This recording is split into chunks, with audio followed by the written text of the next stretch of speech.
पूसा अल्पना नाम की एक गुलाब की किस्म विकसित की गई है, जो बहुत ही ज़्यादा उसमें खुशबू होती है। आमतौर पर गुलाब जो आप देते हैं, बाजार से खरीदते हैं बुके बनाने के लिए, उसको सूख करके देखिए तो लगता है कि गुलाब की खुशबू बिल्कुल समाप्त हो गई, उसमें खुशबू आती नहीं है। अल्पना के अंदर बहुत अधिक खुशबू है और विशेष रूप से माला बनाने के लिए जो है इसका प्रयोग किया जाता है, उसके लिए उपयुक्त है। तो अधिक खुशबूदार किस्म ये भी हमने विकसित की है इसकी, और इसको भी इस बार हम लेकर के आए। कुछ और तकनीकियां विकसित की गई हैं जिसमें कि हाई प्रोटीन आटा।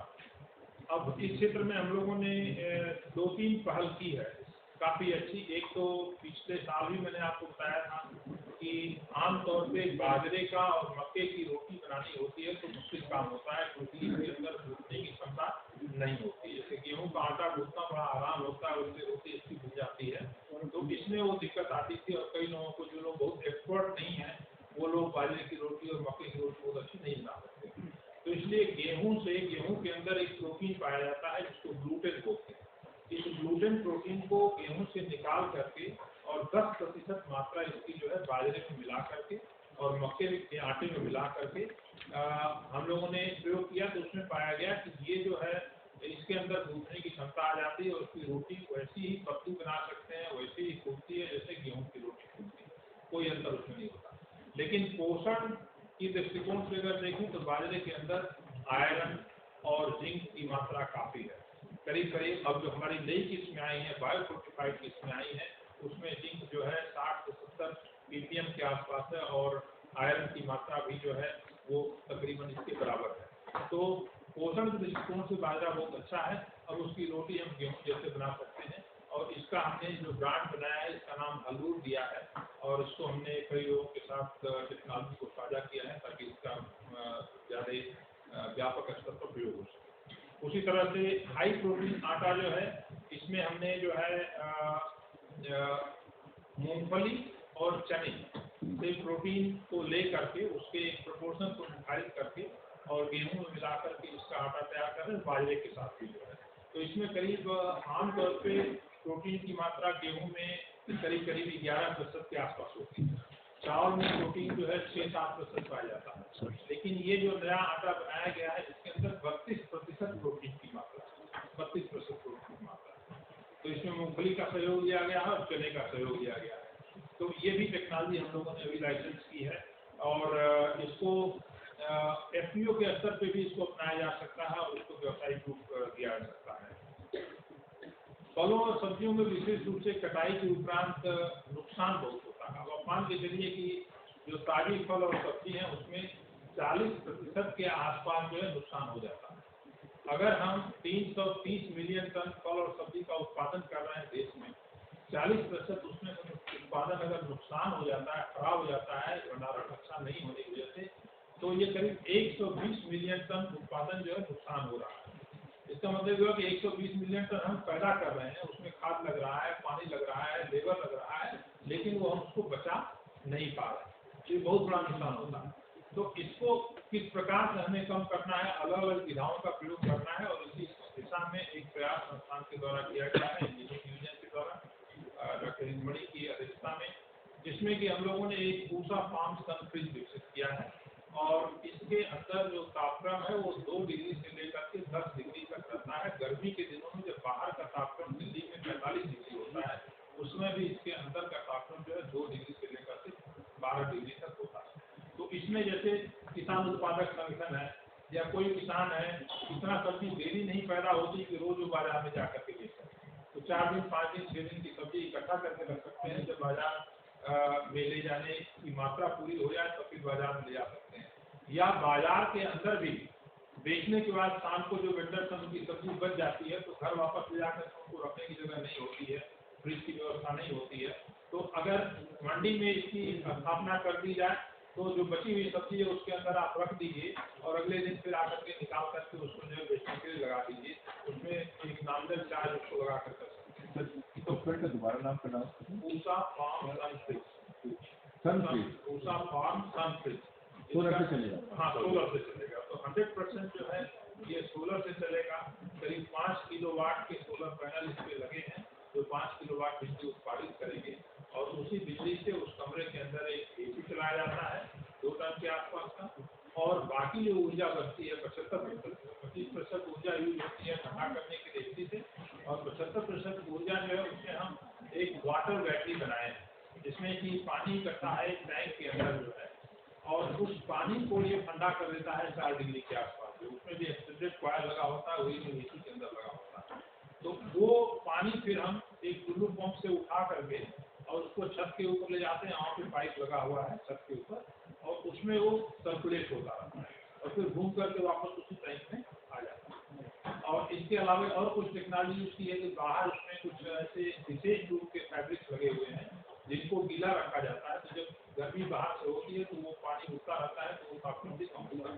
तो कुल मिलाकर के 2 से लेकर के 10 डिग्री तक इसका तापमान पूरे समय जो है मेंटेन रहता है। इसकी कैपेसिटी जो है इसमें हम 10 बाई 10 बाई 10 का है, और इसमें 10 बाई 10 बाई 10 फीट का है।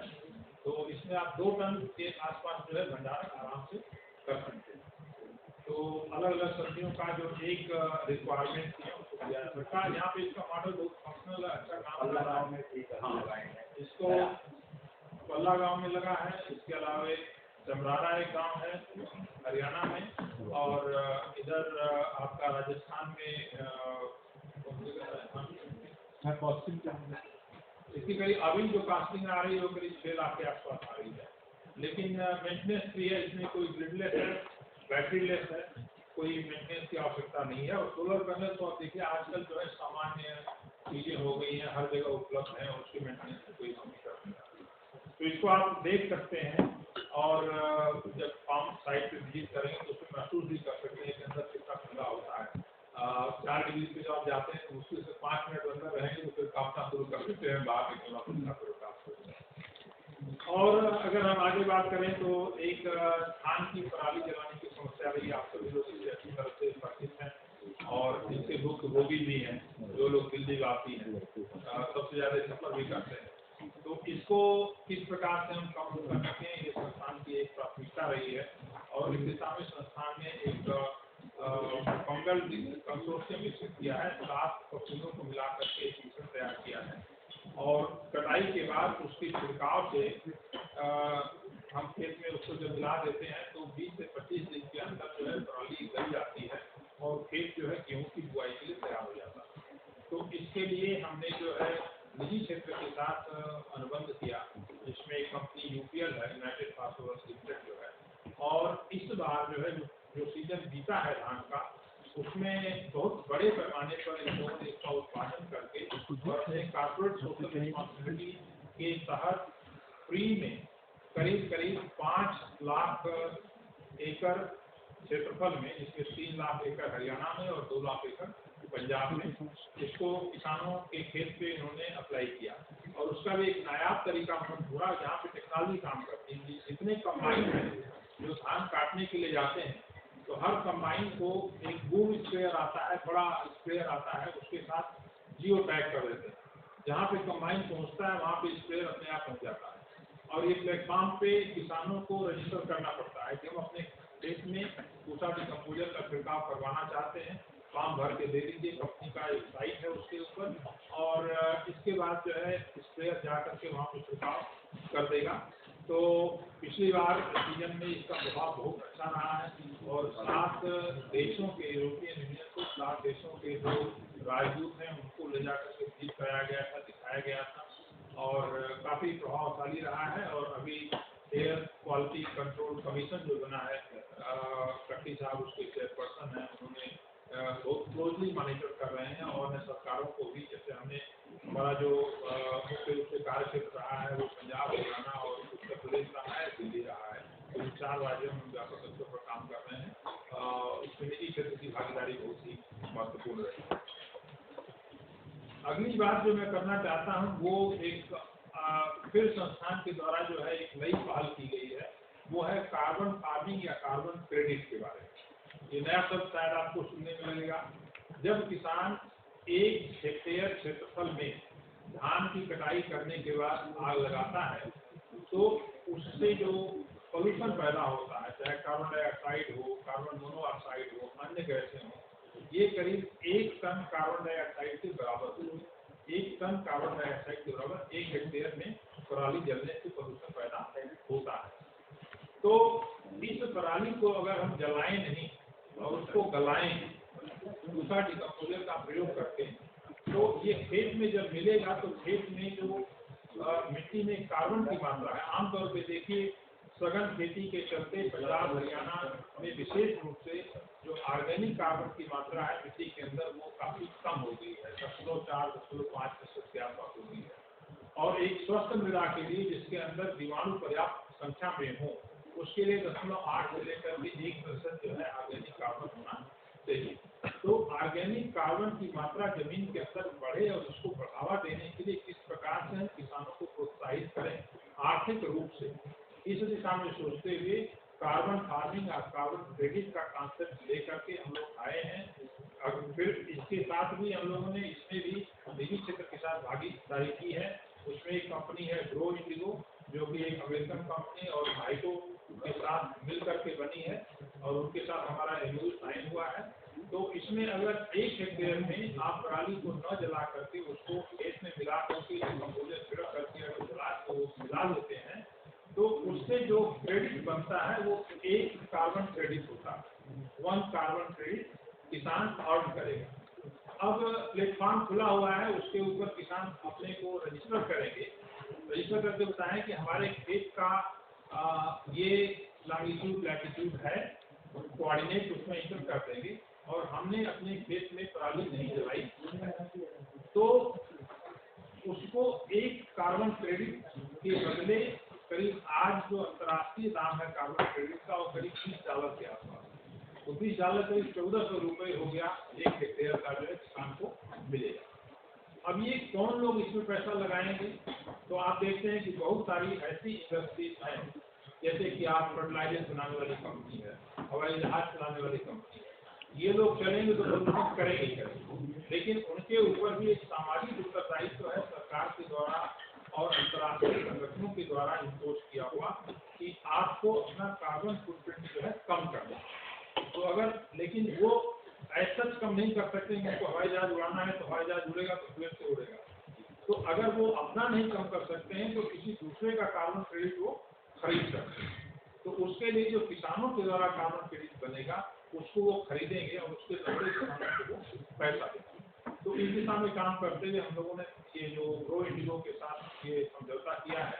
और इसमें जो बात मैं कह रहा था कि कोई अगर क्लेम करता है कि हमने नहीं जलाया है तो उसका क्या तथ्य है, किस आधार पर हम मानेंगे कि उसने नहीं जलाया। तो उसके लिए हमारे संस्थान के वैज्ञानिक जो हैं सैटेलाइट इमेजिंग के द्वारा आप उस फील्ड का कोऑर्डिनेट इंटर करेंगे तो सैटेलाइट से पता चल जाएगा कि वहाँ पे जलाया गया है नहीं जलाया गया। तो इस साल उन्होंने ग्राउंड ट्रूथिंग का काफी अच्छा काम किया है और इसको कोरिलेट करके देखा, एक बहुत अच्छा रिलेशनशिप है। तो इस तरह से हम इस दिशा में भी आगे बढ़ रहे हैं, एक नई शुरुआत। इसके अलावा जैविक खेती की बात आती है तो जैविक खेती में जो हमारे घटक हैं, निश्चित रूप से देखिए ये तो मान के चलना होगा कि अगर हम 1 हेक्टेयर में 6 टन गेहूँ पैदा करते हैं और 6 टन ही उसका भूसा होता है, करीब बराबर होता है। तो जब 12 टन उसमें से हम जमीन से ले रहे हैं और इसमें 1% नाइट्रोजन पाई जाती है भूसे और दाने को मिलाकर, तो 1% नाइट्रोजन के हिसाब से कभी 120 किलोग्राम नाइट्रोजन जमीन से आप खींच रहे हैं। तो जब तक जमीन को देंगे नहीं वापस, चाहे उसको आप ऑर्गेनिक सोर्स से दें या इनऑर्गेनिक सोर्स से दें, किसी न किसी रूप में इसको वापस आपको देना है। अगर आप नहीं देंगे तो फिर वो पैदावार आपको हमेशा नहीं मिल सकती। तो इसलिए जैविक खेती के संदर्भ में हम लोगों ने कई सारे प्रयोग किए हैं और बहुत सारे जो बायो फर्टिलाइजर संस्थान के द्वारा विकसित किए गए हैं, किसान उसका प्रयोग भी करते हैं। उसी में से एक बायो फर्टिलाइजर है पूसा संपूर्ण। पूसा संपूर्ण के अंदर नाइट्रोजन, फास्फोरस, पोटास, इन तीनों तत्वों को उपलब्ध कराने की क्षमता है और करीब 20 से 25% के आसपास जो है रिक्वायरमेंट इनकी कम होती है। पूसा संपूर्ण का घोल जो है नर्सरी जो पौध है उसको उसका जड़ का ट्रीटमेंट करने के लिए, बीज को उपचारित करने के लिए हम प्रयोग कर सकते हैं, मृदा को भी इसको अप्लाई कर सकते हैं। तो इससे जो है जैविक खेती के क्रम में इसमें बहुत बड़ी मदद मिलेगी। इस दिशा में भी हम लोग काफी काम कर रहे हैं। और आपने कहा जो जलाई जाएगी खेतों में और सैटेलाइट से आप निगरानी करेंगे, अगर कोई किसान जलाता है तो क्या उसकी थोड़ी जुर्माना या कुछ ऐसा लगाया जाएगा अगर वो वहाँ जलाता है अपने खेत में, तो क्या होगा उसका? आप जानती हैं कृषि जो है राज्य का विषय है और हर राज्य सरकारें इसके बारे में अपना अधिकृत कानून बनाई हुई है और अपने नियम के अनुसार से जो है उसके ऊपर कार्रवाई कर। हमारा कहने का उद्देश्य ये था कि जब हम पैसा दे रहे हैं किसान को 1 हेक्टेयर में मान लीजिए 1400 रुपये एक कार्बन क्रेडिट का, और किसान कहता है कि हमने जलाया नहीं है, हमने जलाया है अपने खेत में, तो हमें कैसे पता चलेगा किसान ने जलाया है या गलाया है? तो उसके लिए देने से पहले हमारे पास कोई उसका साधन होना चाहिए। तो वो हम सेटेलाइट के जरिए देखते हैं कि किस खेत के अंदर प्रणाली जलाई गई, चाहे कहीं जो यहाँ से दिल्ली में बैठे बैठे पंजाब में, हरियाणा में, दिल्ली में, यूपी में किसी भी खेत का हम मेजर कर सकते हैं कि इस खेत में जलाया गया है या नहीं जलाया। तो जो क्लेम कर रहा है वो सही नहीं, सिर्फ उसका वेरिफिकेशन की बात है। बाकी जो है दंड देना नहीं देना वो राज्य सरकार वो राज्य सरकार इसको क्रेडिट पाने के लिए किसान कहाँ पर रजिस्ट्रेशन करवाएगा अपना? तो जैसा कि होता है ग्रो इंडिगो जो एक साइट है, उसकी वेबसाइट है ग्रो इंडिगो की वेबसाइट पे जा करके वहाँ पे रजिस्टर करना पड़ेगा और फिर इसके बाद जो है उनका सारा डिटेल किसान का आ जाएगा, वहाँ पे उनके खेत का पूरा डिटेल आ जाएगा और उसके हिसाब से जो है फिर उसमें तो ये सारी अभी शुरुआत हो रही है और जल्दी ही हमारे जो से माननीय कृषि मंत्री जी के द्वारा और इन्वायरमेंट मिनिस्टर के द्वारा भी इसके बारे में कुछ आगे बड़ी योजना को घोषित किया जाएगा। इस दिशा में प्रयास हो रहा है। सर इसको खेती से जोड़ दिया जाए तो अच्छा रहेगा। कृषि विज्ञान केंद्र से अगर जोड़ दिया जाए तो किसान उनके संपर्क में काफी रहते हैं। बिल्कुल उसको हम करेंगे। अब पहले ये है इसका व्यवहारिक पक्ष हमको देखना है दोनों तरफ का। तो एक ये कॉन्सेप्ट था और इस साल से रजिस्ट्रेशन शुरू हो जाएगा, तो इसका डिटेल हम आपको देंगे पूरा, काफी प्रचार प्रसार किया जाएगा एक बार जब प्रक्रिया शुरू हो जाए। अभी तो जो उसकी सिर्फ पराली जलाने की बात नहीं है, हम कहते हैं गुड एग्रीकल्चरल प्रैक्टिसेस और regenerative agricultural practice. Regenerative agricultural practice वो क्रियाकलाप है खेती में जो कि मृदा के स्वास्थ्य को और पर्यावरण के स्वास्थ्य को सतत बनाए रखने में मदद करते हैं।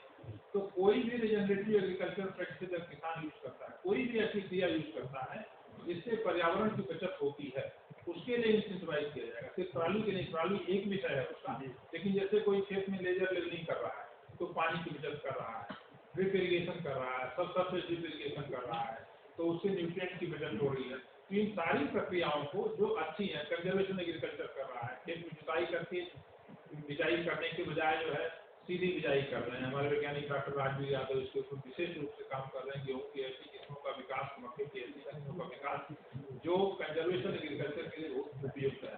तो कोई भी ऐसी प्रक्रिया अगर आप प्रयोग करेंगे जिससे एनवायरमेंट को नुकसान नहीं होगा, एनवायरमेंट को फायदा होगा, तो उसके लिए किसानों को जो है इंसेंटिव मिलेगा।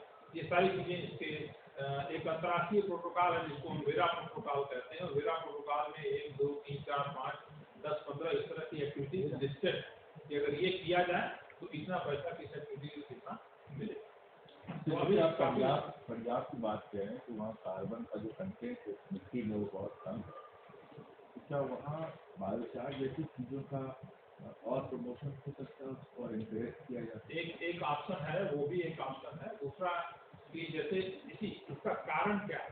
कारण ये रहा कि जो रासायनिक खादें हैं उनका प्रयोग करके जो फसल की आवश्यकता को हम बहुत ज्यादा पूरा करने में उस पर हमारा जोर, लेकिन जो पहले खेतों के अंदर हम लोग छोटे थे तो अभी याद है कि मई, जून, जुलाई, अगस्त तक जो है गाय और भेड़ें खेत के अंदर रखी जाती थी और पूरी रात वो बांधी जाती थी। 150-200 की संख्या में भेड़ें तो और संख्या में होती थी, 1000 की संख्या में होती थी और कोई ऐसा खेत नहीं बचता था जिसके अंदर उनको नहीं रखा जाता। अब वो चीजें धीरे धीरे खत्म हुई।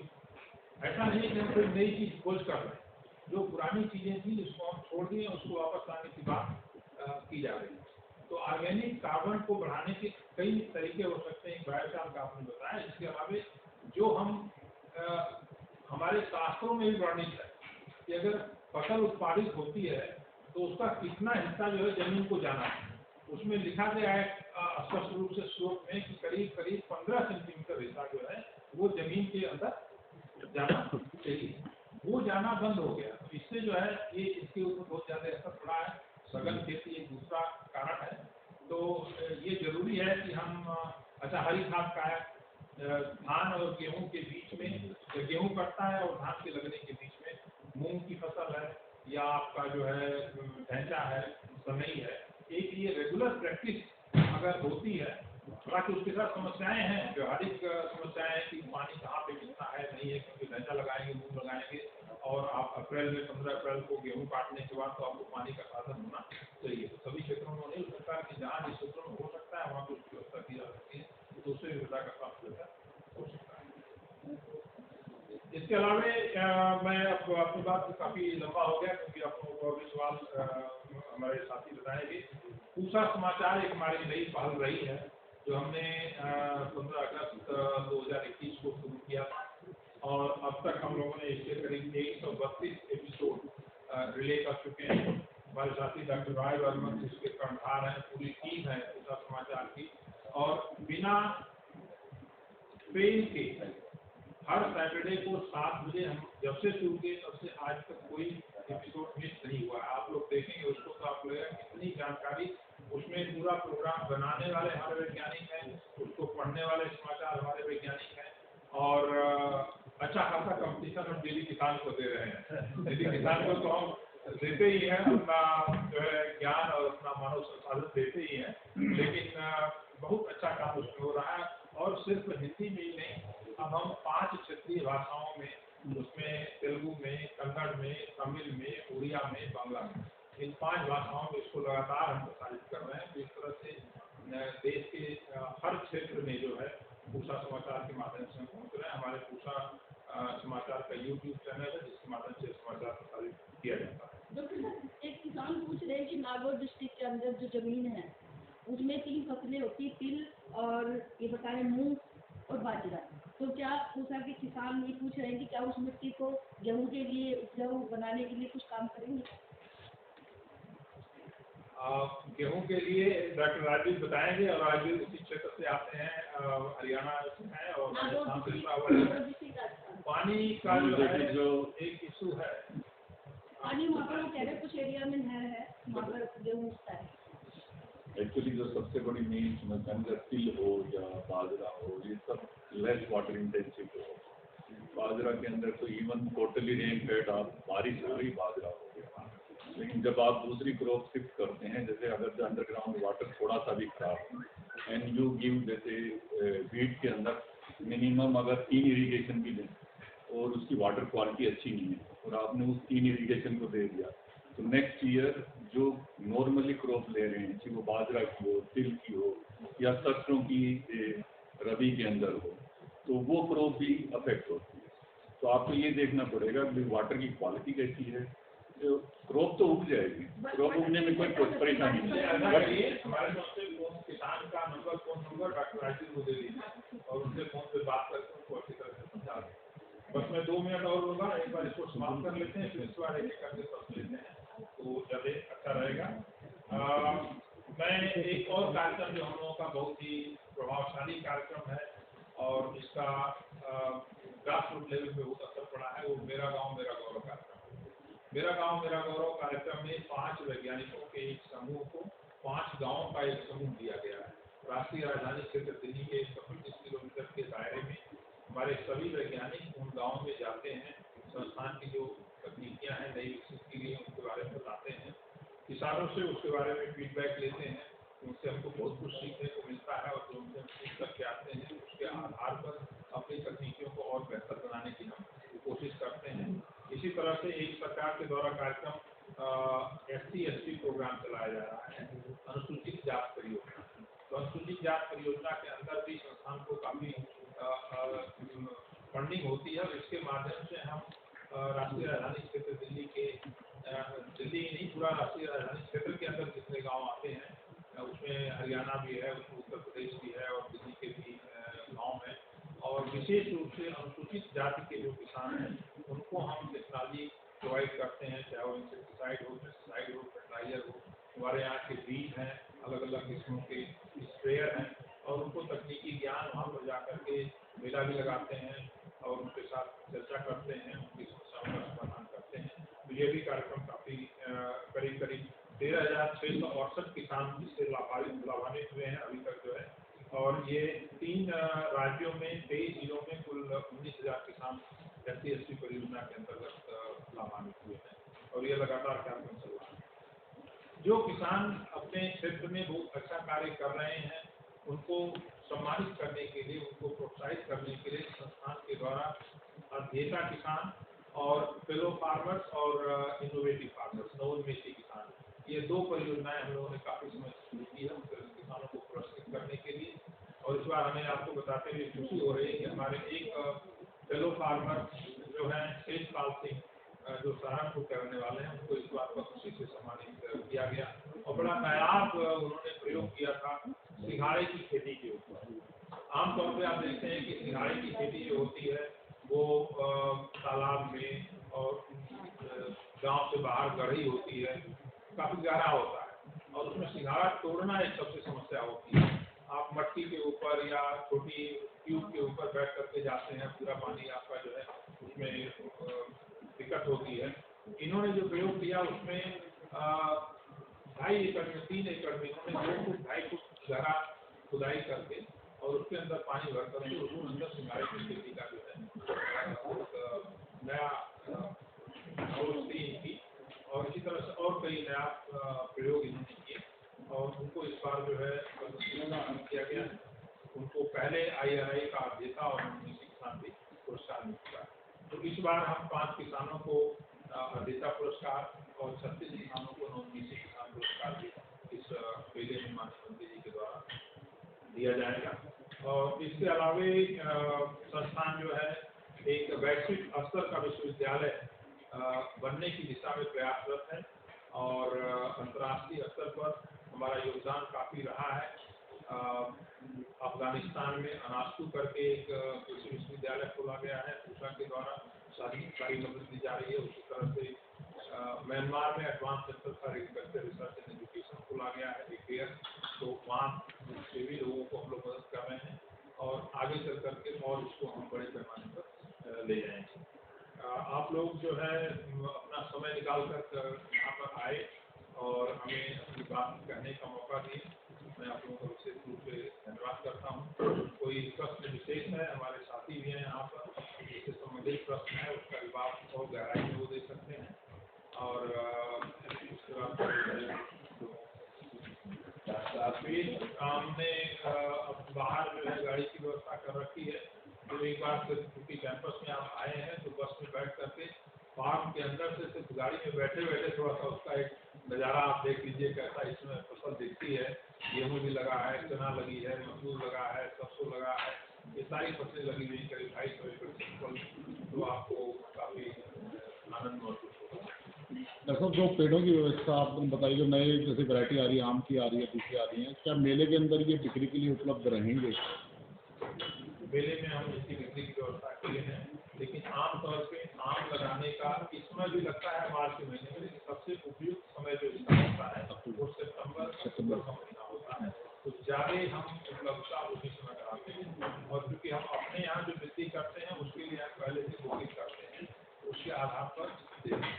तो अचानक जैसे, हालांकि इसीलिए इसी समस्या को देखते हुए हम लोगों ने जो प्राइवेट नर्सरी उनके साथ अनुबंध किया, उसमें देहरादून की 2-3 नर्सरी, देवभूमि नर्सरी है, उनको हमें अपने यहाँ जगह भी दिए हैं कैंपस, तो वो पौधे बना करके ले आ करके हमारी किस्मों के पौधे बना करके यहाँ पे जाके रखते हैं, और उसको हम सत्यापित भी करते हैं कि उसी किस्म के हैं, इसके बाद वो बिक्री करते हैं। तो सर, जब बीज की यहाँ पे बिक्री की जाती है, धान पर्याप्त मात्रा में मिल जाता है, परंतु जो सब्जियों के और फलों के जो बीज यहाँ पे दिए जाते हैं वो कुछ समय के बाद तुरंत खत्म हो जाते हैं। बहुत सारे किसानों के पिछले मेले में भी समस्या रही थी, इनको नहीं मिल पाया था, तो दूसरे किसान पहुँचते हैं। क्या पर्याप्त व्यवस्था आपके पास रहेगी उसके लिए? हम लोग धान का बीज जैसे मान लीजिए, धान मिल जाता है, धान मिल जाता है, धान मिल जाता है। मैं आपको बताना चाहता हूँ, इस बार हमारी 3 नई किस्में आई हैं बासमती की, जिनका जिक्र मैंने अभी आपसे किया। तो जब भी कोई नई किस्म आती है तो उसका बीज जो है सीमित मात्रा में होता है और उसको अब स्केल करने में, ज़्यादा प्रोडक्शन करने में कुछ समय लगता है। तो इस बार जैसे हमने निर्णय लिया कि जैसे 1509 है, 1509 का बीज तो जितना मर्जी उतना मिल जाएगा, लेकिन 10 किलो पैकिंग के साथ 1509 के हम 1 किलो जो नई किस्म है 1848 उसका बीज देंगे, ताकि किसान ले जाए अपने यहाँ और उसको दोनों को साथ लगा कर देखे और संतुष्ट हो जाए। और 1 किलो से जितनी उसकी पैदावार होगी करीब करीब 5 कुंटल हो जाएगा। तो 5 कुंटल में जितना मर्जी वो अपना अगले साल लगाना चाहता है खुद लगा लेगा बीज बना करके। तो वो प्रयास हमारा रहेगा, क्योंकि फलों में पौध तैयार करना थोड़ा सा टेक्निकल होता है, वो किसान उस तरह से इतनी आसानी से अपने लेवल पे नहीं कर सकता है। ग्राफ्टिंग करनी है, बडिंग करनी है, तो इसमें स्किल की जरूरत होती है। वेजिटेबल किट भी नहीं है इस बार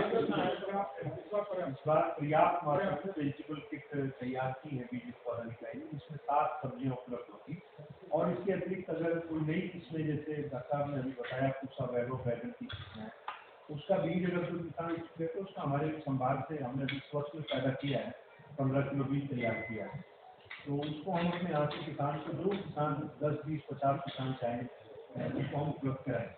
आपने बीज की बात की, तो अभी घिया का जो बीज था और बैंगन का जो बीज, अलवर डिस्ट्रिक्ट में काफ़ी एकड़ इसमें बोया गया था, लेकिन उसमें कीड़ा लगने से उनकी फसल बर्बाद हो गई और सारी जो खेती उनकी हुई उनको गौशाला को देनी पड़ गई। तो ये दूसरा क्या इसकी समस्या दूर करेगा, क्योंकि कीड़ा जो लग जाता है? देखिए, कीड़ा तो एक फसल के साथ जुड़ी हुई समस्या है, उसमें लाल ईडी का प्रकोप होता है। तो जो किसान खेती से जुड़े हुए हैं, निश्चित रूप से उनको इसका ज्ञान है या इस अवस्था पर कीड़ा लगता है। और इस दिशा में हमारे कृषि विज्ञान केंद्र यही तो कार्य हम कर रहे हैं, किसानों को जागरूक करना है इस अवस्था पे कौन सा कीड़ा लगेगा, नारंगी कब लगेगी, फल मक्खी कब लगेगी और बीमारी डाउनी मिल्यू, पाउडर मिल्यू कब आएगी। तो ये जानकारी तकनीकी ज्ञान को होना जरूरी है और यही मेरे का उद्देश्य है, तकनीकी ज्ञान से सक्षम किसान।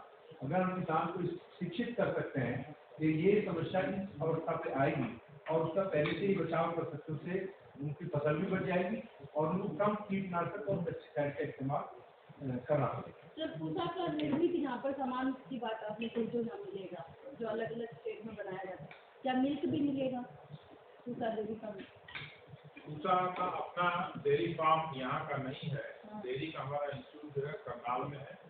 तो करनाल से जो मिल्क के फिनिश प्रोडक्ट्स हैं, वैल्यू एडेड प्रोडक्ट्स हैं, जैसे पनीर है और दूसरे उत्पाद हैं, वो तो निश्चित रूप से लाए जा सकते हैं। मिल्क तो आपको पर्याप्त उपलब्ध है यहाँ पर, शायद DMS का होगा, लेकिन वो तो आप डेयरी का प्योर मिल्क होगा, ये वाला मिल्क नुकसान तो होगा करेंगे। ICR के जितने संस्थान हैं उनको हम काउंटर देंगे और ये भी व्यवस्था करेंगे, अगर उनके लिए पॉसिबल होगा निश्चित रूप से देखा जाएगा। उसके ऊपर दूध के उत्पाद जो है वो तो निश्चित रूप से आए, इसमें घी है, घी आएगा, मिठाई जितनी है वो आएगी, पनीर आएगा, उनको ट्रांसपोर्टेशन क्वांटिटी वो आसान है लेना, क्योंकि वो भी एक शोध संस्थान है जैसे दूसरा शोध संस्थान, वो भी कोई कमर्शियल डेयरी नहीं है कि बहुत बड़े पैमाने में पैदा करके वो दे, लेकिन हाँ निश्चित रूप से जो है लोग उसके बारे में जाने, इतना तो कम से कम जो है ले आएंगे। डॉक्टर सर, मेरा सवाल है सोलर फ्रिज को लेके। लास्ट ईयर शायद आप लोग ने इसको लॉन्च किया था,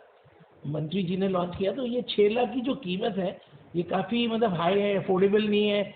क्या ये पोर्टेबल है? और आप लोग जो सोलर पैनल्स ले रहे हैं, क्या आप लोग उनसे, इतने सारे लोग हैं, भारत इलेक्ट्रॉनिक्स, प्राइवेट प्लेयर्स हैं, तो आप लोग उनसे कोलैबोरेट नहीं कर पा रहे? क्या दिक्कत आ रही है?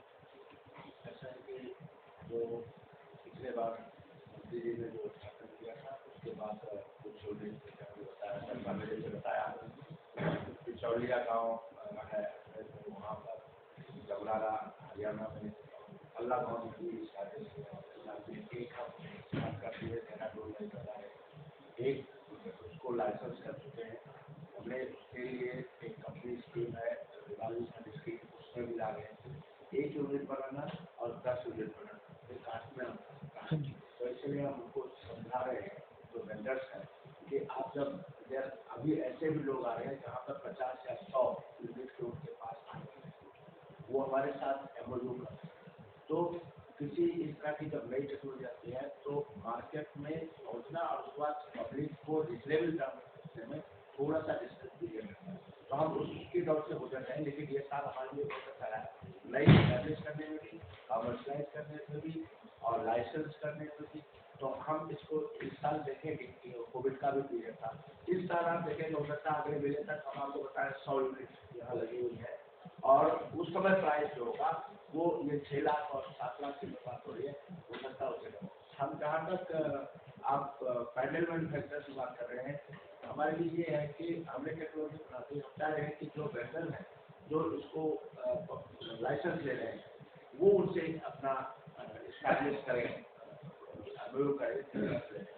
ताकि रीजनेबल प्राइस पर ये किसानों को मिल सके। लेकिन ये बात जो है कि बिना बैटरी के और बिना ग्रिड पावर के चलने की जो खूबी है इसकी, ये इसकी 6 लाख 7 लाख की कास्ट को ही आवश्यक करेगी। बशर्ते हमें देखना है, जैसे डिरेक्टर महोदय बताया कि प्रोडक्शन कैचमेंट में भी और मंडी में भी इस तरह की चीजें स्टैब्लिश होकर इसका फायदा जब साल भर इसको फायदा होता है वो मॉडल। उसमें डॉक्टर साहब आप लोग जैसे इनोवेशन अगर उसमें करते हैं फ्रिज में और ग्रिड लगा देते हैं और बैटरी लगा देते हैं, तो जब वो किसान उसमें कुछ नहीं रख रहा है तो वो बिजली बेच पाएगा। तो आप लोग को एक मतलब ये सब लेने पड़ेंगे स्टेप्स, जिससे कि हाँ वो भी आपका कहना ठीक है, आपका कहना वो भी ठीक है, लेकिन हम ये चाह रहे हैं कि साल भर उसका यूज बढ़े। और स्टोरेज एक ऐसी चीज है जिसमें पूरे साल आपको अपॉर्चुनिटी है स्टोरेज करने। ये चैलेंज जो है ना, तो और जो ग्रिड से जोड़ने का है वो तो ढेर सारी चीजें हमारा अपना भी काम चल रहा है कि हम पंपिंग जो यूनिट सोलर से किया है, उसके बाद छोटे प्रोसेसिंग इक्विपमेंट होगा पहले जो कोशिश कर रहे हैं दिखाने की आपको, और छोटे इक्विपमेंट इंडस्ट्री को भी हमने रिक्वेस्ट किया है कि बड़े बड़े फैक्टर उन सब आते हैं डिस्कशन में, जैसे उन्होंने कहा और मंत्री साहब की बहुत ख्वाहिश है कि छोटे किसान के लिए था, तो उनको भी हम यहाँ बुला रहे हैं अपने मेले में, और आप ये देखेंगे कि ऐसे छोटे किसानों के संस्थान और हम लोग अपने जो मैन्युफैक्चरर्स हैं उनके साथ। डॉक्टर साहब आपने लास्ट टाइम बोला था कि पूसा में आप लोग सब्जी, जैसे मैडम बोल रही है ना दूध बिकना चाहिए, तो आप लोग ने बोला था लोग सब्जी का मतलब एक सेल पॉइंट शुरू करेंगे। दैट इज द नेक्स्ट आपका vision for this coming decade sir. तो व्हाट इज द प्रोग्रेस? सब्जी का सेल पॉइंट तो है ऑलरेडी है सेल पॉइंट। अब जो है हम लोग जो है पूसा की तो दिखेगी ही दिखेगी, इसके साथ साथ जो किसान जो है और सर्टिफाइड किसान, जैसे मान लीजिए अगर कोई किसान लेकर के आता है सब्जी अपनी एनसीआर रीजन को उत्पादित सब्जी लेकर के आता है और कहता है कि हमने ऑर्गेनिक तरीके से पैदा किया है और उसका प्रीमियम लेना चाहता है, तो उपभोक्ता चाहता है उसको ऑर्गेनिक सब्जी ही खानी है, तो हम उस चीज़ को भी सर्टिफाई करने का प्रयास और लिंकेज पूरा डेवलप करेंगे कि कोई ऑर्गेनिक के नाम से अगर हमारे मार्केट में बेचना है तो 100% ऑर्गेनिक है, वो ऑथेंटिसिटी उसके साथ जो है जुड़े। तो मतलब मेरा एक सवाल है कि पूसा के जो बीज है उससे हरी मिर्ची पीली मिर्ची की बात है, उसकी हाइट तो बढ़ गई है लेकिन तीखापन खत्म हो रहा है। हमारे संस्थान की एक बहुत ही अच्छी किस्म है, हालांकि वो बहुत पुरानी है, पूसा सदाबहार। उसको लाल रंग बहुत ज्यादा होता है, गुच्छों में आती है, ऊपर को लगती है, तीखापन इतना है अगर आपने हाथ से छू लिया और अपनी आंखों पे लगा दिया तो आपको पिए नहीं सकता। तो वो किस्म है, उसका बीज भी हमारे पास है, लेकिन वो अभी व्यावसायिक खेती के लिए उतनी उपयुक्त नहीं है क्योंकि उसकी उत्पादक क्षमता कम है। उसके अंदर जो गुण है लाल रंग है और बहुत तीखी है और विषाणुओं के प्रतिरोधी है, तो उसको कई जगह ब्रीडिंग प्रोग्राम में यूज किया है और नई इसको विकसित करने का है। और आप लोगों की जैसी चिंता है, आज सब्जी का आप लोग आए हैं, आज हमारे पूसा विक्रय केंद्र के ऊपर ऑर्गेनिक रूप से तैयार की गई पत्ता गोभी उपलब्ध है। आप आज ही कट के वहाँ पे आई हैं, आप जरूर लंच के बाद समय निकाल के जाइए, एक एक पत्ता गोभी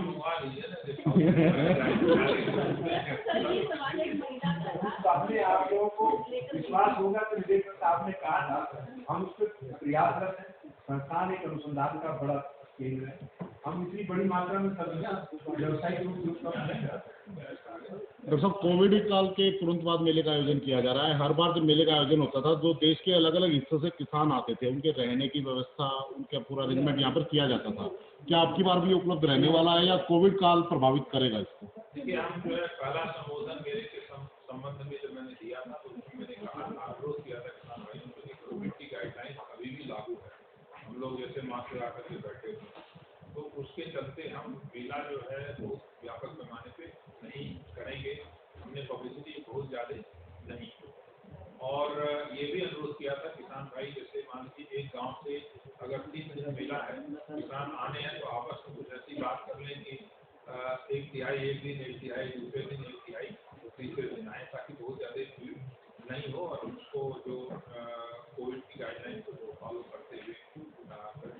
फिर भी हमने इमरजेंसी के लिए एक धर्मशाला बुक कर रखी है। तो कुछ किसान मान लीजिए आ जाते हैं दूर से, उनको रुकने की आवश्यकता पड़ती है, तो उसकी हम व्यवस्था करें। सर मेरा एक सवाल था कि जो तकनीकी खेती की हम बात करते हैं, जो हाइड्रोपोनिक्स फार्मिंग और एक्वापोनिक्स है, वो स्मॉल और मार्जिनल फार्मर्स के लिए जो रेट है, इन्वेस्टमेंट है जो उनका शुरू में, वो काफ़ी बहुत ज़्यादा है। तो इसमें कुछ इम्प्रूवमेंट हो सकता है कि उनको जो इन्वेस्टमेंट है वो कम करनी पड़े, और इसमें उनको कितने दिनों में या कितने सालों में उनको रिटर्न ऑफ इन्वेस्टमेंट मिल पाएगा अगर वो जैसे 50 लाख या 25 लाख रुपये लगा भी रहे हैं। अब देखिए यही बात जो है कही जाती थी आज से 10 साल 15 साल पहले, जब संरक्षित खेती की बात आई थी, वर्टिकल संरक्षित खेती जो प्रोटेक्टेड कल्टीवेशन की बात आई थी, जो कि ग्रीन हाउस के अंदर खेती होती। और यहाँ पर 1995 में पहली बार जो है इंडो इजराइल प्रोजेक्ट के तहत जो है एक संरचना बनाई गई करीब 25 एकड़, और इसको देख करके यहाँ पर आ करके ट्रेनिंग लेकर के बहुत सारे किसान गए और उनको अनुदान भी मिला सरकार के द्वारा। अभी जयपुर से पहले आ जाए तो वहाँ पे एक मिनी इजराइल के नाम से क्षेत्र महसूस है, वहाँ पे बहुत सारे किसान 300 पॉली हाउसेज बने हैं। इधर आप जाइए पानीपत के पास जो है तो उर्लागंज गाँव है, उसके साथ जो है 3-4 गाँव में जोशी विलेज है, उसके अंदर जो है एकड़ से आपको पॉली हाउसेज वहाँ पे मिलेंगे। आपने बात सही कही, जो टेक्नोलॉजी अभी है हमारी वो ज़्यादातर जो है आयातित टेक्नोलॉजी है, और इसका जब तक जो स्वदेशीकरण होगा टेक्नोलॉजी, चाहे वो सेंसर हो चाहे दूसरे इक्विपमेंट हो, तो कास्ट निश्चित रूप से कम आएगी। और छोटे स्तर पर भी हमारे डॉक्टर मिश्रा के साथ डॉक्टर ये वैज्ञानिक डॉक्टर हसन है, तो वो इंडिजिनस टेक्नोलॉजी विकसित करने के ऊपर काम कर रहे हैं। उसको बहुत सारे मॉडल उन्होंने बनाए हैं, छोटे किसान भी कर सकते मेले में आपको दिखाई दे अलग सेगमेंट। ऐसा कोई एग्री स्टार्टअप भी आया है जो उसमें लो कॉस्ट पे ज़्यादा नहीं, 30 एग्री स्टार्टअप आए हैं जिसमें इससे से संबंधित लो कास्ट वाले भी आए हैं। आपको जो टेक्नोलॉजी बाहर बहुत महंगी मिलती है, 50,000 रुपये से कम में हम आपको शहरी खेती के लिए जो मॉडल चाहिए वो उपलब्ध कराएंगे और आपको दिखाएंगे, लेकर के आए हैं। आप डायरेक्ट बुक कर सकते हैं, आपके घर पे वो बनाएंगे जी। तो मतलब अगर कोई गांव में भी होगा, रूरल में भी होगा, तो कहीं भी जहाँ वो लोग भी व्यापार ढूंढ रहे हैं कि जैसे ज़्यादा से ज़्यादा लोग आए